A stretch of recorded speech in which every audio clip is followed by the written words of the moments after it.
ಯೇಸುವಿಗೆ ಸ್ತೋತ್ರ. ಇಂದು 17 ನವೆಂಬರ್ 2025. ಎಲ್ಲರಿಗೂ ಸುಪ್ರಭಾತ. ಈ ದಿನದ ಧ್ಯಾನ ಭಾಗ ಪೇತ್ರನು ಬರೆದ ಮೊದಲನೆಯ ಪತ್ರಿಕೆ 4ನೇ ಅಧ್ಯಾಯ 4-5 ವಾಕ್ಯ. ತಾವು ಮಾಡುವ ಅಪರಿಮಿತವಾದ ಪಟ್ಟಿಂಗತನದಲ್ಲಿ ನೀವು ಸೇರದೆ ಇದ್ದದ್ದಕ್ಕಾಗಿ ಅವರು ಆಶ್ಚರ್ಯಪಟ್ಟು ನಿಮ್ಮನ್ನು ದೂಷಿಸುತ್ತಾರೆ.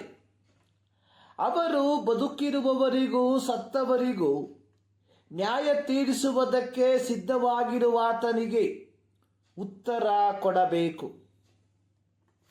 2 ಕೊರಿಂಥ 5ನೇ ಅಧ್ಯಾಯದ 17ನೇ ವಾಕ್ಯದಲ್ಲಿ ಪೌಲನು ಕೊರಿಂಥ ಸಭೆಯ ದೇವಜನರಿಗೆ ಹೇಳುವಂಥದ್ದು, ಹೀಗಿರಲಾಗಿ ಯಾವನಾದರೂ ಕ್ರಿಸ್ತನಲ್ಲಿದ್ದರೆ ಅವನು ನೂತನ ಸೃಷ್ಟಿಯಾದನು.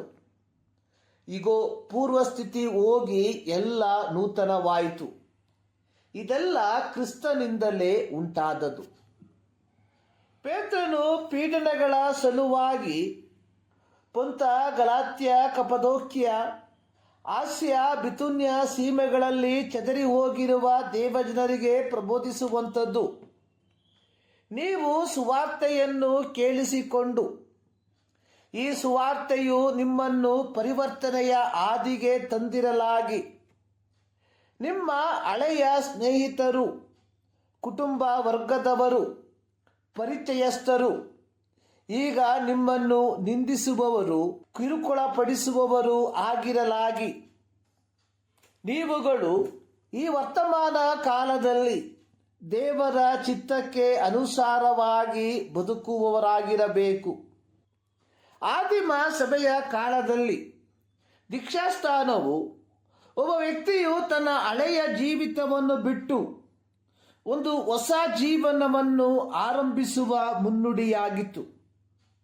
ಮತ್ತಾಯನು ಬರೆದ ಸುವಾರ್ತೆ 3ನೇ ಅಧ್ಯಾಯದ 7-8 ವಾಕ್ಯದಲ್ಲಿ ಸ್ನಾನಿಕನಾದ ಯೋಹಾನನು ತನ್ನಿಂದ ದೀಕ್ಷಾಸ್ನಾನವನ್ನು ಸ್ವೀಕರಿಸುವುದಕ್ಕೆ ಬರುತ್ತಿರುವ ಫರಿಸಾಯರನ್ನು, ಸದ್ದುಕಾಯರನ್ನು ನೋಡಿ ಅವರಿಗೆ ಹೇಳಿದ್ದು, ಎಲೈ ಸರ್ಪ ಜಾತಿಯವರೇ, ಮುಂದೆ ಕಾಣಬರುವ ದೈವಕೋಪದಿಂದ ತಪ್ಪಿಸಿಕೊಳ್ಳುವುದಕ್ಕೆ ನಿಮಗೆ ಉಪದೇಶ ಮಾಡಿದವರಾರು?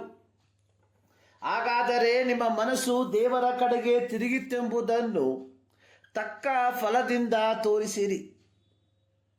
ಆದಿಮ ಸಭೆಯ ಕ್ರೈಸ್ತರು ಸುವಾರ್ತೆಯನ್ನು ಕೇಳಿಸಿಕೊಂಡು 2 ಕೊರಿಂಥಿ 5:17 ಬರೆದಿರುವ ಹಾಗೆ ನೂತನ ಸೃಷ್ಟಿಗಳಾಗಿ ಮಾರ್ಪಟ್ಟಾಗ ಇವರ ಹಳೆಯ ಸಹಪಾಠಿಗಳು, ಬಂಧು ಬಳಗದವರು, ನೆರೆ ಹೊರೆಯವರು ಇವರ ಜೀವಿತದಲ್ಲಿ ಉಂಟಾದ ರೂಪಾಂತರವನ್ನು ಅಥವಾ ಮಾನಸಾಂತರವನ್ನು ಗ್ರಹಿಸಿಕೊಳ್ಳಲು ಸಾಧ್ಯವಾಗದೆ ಅವರು ತಮ್ಮ ಸ್ವಂತ ಮನಸ್ಸಾಕ್ಷಿಯನ್ನು ಶಾಂತಗೊಳಿಸುವ ಪ್ರಯತ್ನದಲ್ಲಿ ಇವರನ್ನು ನಿಂದಿಸುವವರು, ಪೀಡಿಸುವವರು ಆಗಿ ಮಾರ್ಪಟ್ಟರು.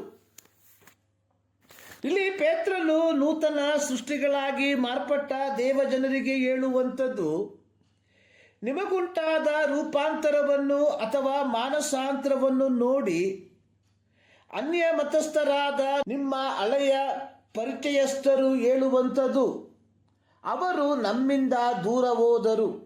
ತಮ್ಮಂತೆ ಜೀವಿಸುತ್ತಿದ್ದ ವ್ಯಕ್ತಿ ಜೀವಿತಗಳಲ್ಲಿ ಸುವಾರ್ತೆಯು ತಂದ ಬದಲಾವಣೆಯನ್ನು ನೋಡಿದ ಅನ್ಯ ಮತಸ್ಥರಾದ ಪರಿಚಿತರು ಇವರ ನಂತರದ ಜೀವನ ಶೈಲಿಯನ್ನು ನೋಡಿ ಇದನ್ನು ವಿಚಿತ್ರವೆಂದು ಭಾವಿಸಿದರು. ಅಂದರೆ ಸುವಾರ್ತೆಯ ಫಲವಾಗಿ ದೇವಜನರ ಜೀವಿತದಲ್ಲಿ ಉಂಟಾದ ನೈತಿಕ ಬದಲಾವಣೆಯನ್ನು ಒಪ್ಪಿಕೊಳ್ಳ ಮನಸ್ಸಿಲ್ಲದೆ ಅನ್ಯ ಜನರು ದೇವಜನರ ನೈತಿಕ ಮೌಲ್ಯವನ್ನು ಇಲ್ಲದಂತೆ ಮಾಡಲು ಅವರ ಕುರಿತಾಗಿ ದೂಷಣೆಯ ಮಾತುಗಳನ್ನು ಆಡುವವರಾದರು. ಯಾರು ಸತ್ಯ ಸುವಾರ್ತೆಯನ್ನು ಕೇಳಿಸಿಕೊಂಡು ಅದನ್ನು ಅಂಗೀಕರಿಸಲು ಮನಸ್ಸಿಲ್ಲದೆ ರೂಪಾಂತರ ಹೊಂದಿದ ವ್ಯಕ್ತಿಗಳ ಕುರಿತಾಗಿ ಅವರ ನೈತಿಕ ಮೌಲ್ಯವನ್ನು ಇಲ್ಲದಂತೆ ಮಾಡಲು ಇಲ್ಲಸಲ್ಲದ ದೂಷಣೆಯ ಮಾತುಗಳನ್ನು ಆಡುತ್ತಾರೋ ಅಂಥವರೆಲ್ಲರೂ ನ್ಯಾಯ ವಿಚಾರಣೆಯ ದಿನದಲ್ಲಿ ಲೆಕ್ಕ ಒಪ್ಪಿಸುವವರಾಗಬೇಕು ಎಂಬುದಾಗಿ ಪೇತ್ರನು ಹೇಳುತ್ತಾನೆ. ಮತ್ತಾಯನ ಬರೆದ ಸುವಾರ್ತೆ 12ನೇ ಅಧ್ಯಾಯದ 36-37 ವಾಕ್ಯದಲ್ಲಿ ಯೇಸು ಹೇಳಿರುವಂಥದ್ದು, ಮನುಷ್ಯರು ಸುಮ್ಮನೆ ಆಡುವ ಪ್ರತಿಯೊಂದು ಮಾತಿನ ವಿಷಯವಾಗಿ ನ್ಯಾಯ ವಿಚಾರಣೆಯ ದಿನದಲ್ಲಿ ಉತ್ತರ ಕೊಡಬೇಕು. ಒಬ್ಬನು ತನ್ನ ಐಹಿಕ ಜೀವಿತದಲ್ಲಿ ನಡೆ ಮತ್ತು ನುಡಿಯಿಂದ ಮಾಡಿದ ಕಾರ್ಯಗಳ ನಿಮಿತ್ತವಾಗಿ ದೇವರ ಅಂತಿಮ ನ್ಯಾಯ ತೀರ್ಪಿನಿಂದ ತಪ್ಪಿಸಿಕೊಳ್ಳಲು ಸಾಧ್ಯವಿಲ್ಲ ಎಂದು ಪೇತ್ರನು ಹೇಳುತ್ತಾನೆ. ಇಲ್ಲಿ ಪೇತ್ರನು ಹೇಳುವಂಥದ್ದು, ಜೀವಿಸುವವರು ಸತ್ತವರು ನ್ಯಾಯ ವಿಚಾರಣೆಯ ದಿನದಲ್ಲಿ ಆತನಿಗೆ ಉತ್ತರ ಹೇಳುವುದಕ್ಕೆ ಸಿದ್ಧರಾಗಿರಬೇಕು ಎಂಬುದಾಗಿ. 1 ಥೆಸಲೋನಿಕ 4ನೇ ಅಧ್ಯಾಯದ 15-17 ವಾಕ್ಯಗಳಲ್ಲಿ ಬರೆದಿರುವಂಥದ್ದು, ಕರ್ತನು ಪ್ರತ್ಯಕ್ಷನಾಗುವವರೆಗೂ ಜೀವದಿಂದುಳಿದಿರುವ ನಾವು ನಿದ್ರೆ ಹೋದವರಿಗಿಂತ ಮುಂದಾಗುವುದೇ ಇಲ್ಲ. 1 ಥೆಸಲೋನಿಕ 4ನೇ ಅಧ್ಯಾಯದ 15-17 ವಾಕ್ಯಗಳಲ್ಲಿ ನಾವು ಕಾಣುವಂಥದ್ದು, ಕರ್ತನು ಪ್ರತ್ಯಕ್ಷನಾಗುವವರೆಗೂ ಜೀವದಿಂದುಳಿದಿರುವ ನಾವು ನಿದ್ರೆ ಹೋದವರಿಗಿಂತ ಮುಂದಾಗುವುದೇ ಇಲ್ಲ. ಕರ್ತನು ತಾನೇ ಆಜ್ಞಾಘೋಷದೊಡನೆ, ಪ್ರಧಾನ ದೂತನ ಶಬ್ದದೊಡನೆ, ದೇವರ ತುತ್ತೂರಿ ಧ್ವನಿಯೊಡನೆ ಆಕಾಶದಿಂದ ಇಳಿದು ಬರುವನು. ಆಗ ಕ್ರಿಸ್ತನಲ್ಲಿ ಸತ್ತವರು ಮೊದಲು ಎದ್ದು ಬರುವರು. ಆಮೇಲೆ ಜೀವದಿಂದಿರುವ ನಾವು ಅಂತರಿಕ್ಷದಲ್ಲಿ ಕರ್ತನನ್ನು ಎದುರುಗೊಳ್ಳುವುದಕ್ಕೆ ಅವರ ಸಂಗಡ ಮೇಘವಾಹನರಾಗಿ ಒಯ್ಯಲ್ಪಡುವೆವು.